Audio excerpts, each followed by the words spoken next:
Okay, Heather, push your knees out when you step. So you got foot, knee, and hip. There you go.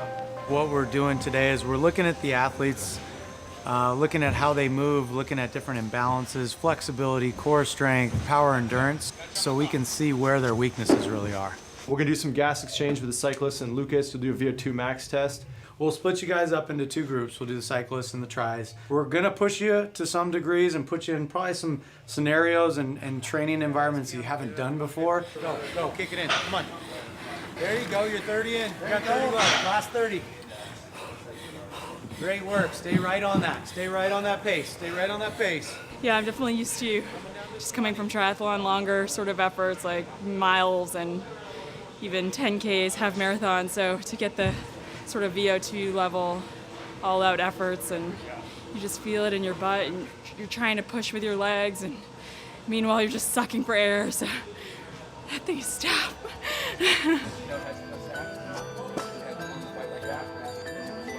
I wanted to pick something that puts you guys in an awkward position and forced you to stabilize in a position you're not used to. Your turn.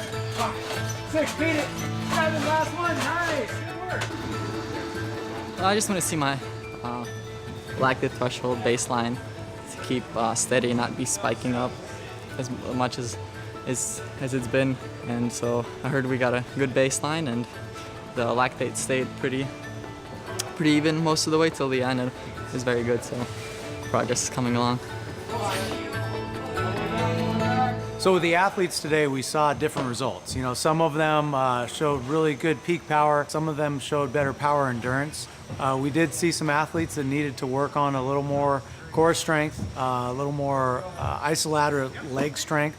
But again, just opening their eyes up into some different flexibility, different core movements that will really help them on the road and help them with their game.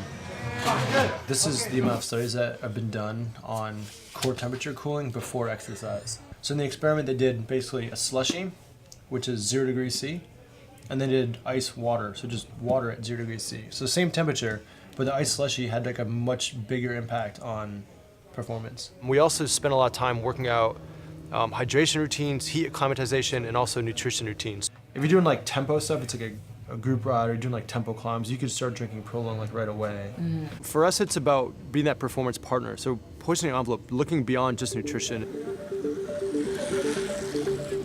We brought them down to the Los Angeles Velodrome for aerodynamic testing. It's the first indoor velodrome I've ever been in, so definitely going to see the differences there. I love just being in here, the atmosphere, and it's just, yeah, I'm excited to get back on the boards and give it a go today. There are 4 cameras in the sensor bar right here that are constantly triangulating the location of these sensors. They measure their location about 500 times a second. These guys are already putting out a lot of watts, they're already at the peak of their game, so how do we get just a few more watts of power out of them? What's interesting, so this knee flexion number, that's the angle of your knee at the top of your pedal stroke. Normally we're trying to keep that below 115. You know when you go in the gym and you do a squat and you go too low and you can't get up? Yeah. It's because you close down that angle too much, you've lost your power. It's the same thing on the bike. When you close off that angle too much, you can't produce power until that angle opens back up again. Versions of 143. Okay. 155 is too wide for you, yeah? I had you move your hands to the hoods, but keep your back angle the same. Boy, you certainly did a good job there. You kept your back angle exactly the same at 30 degrees.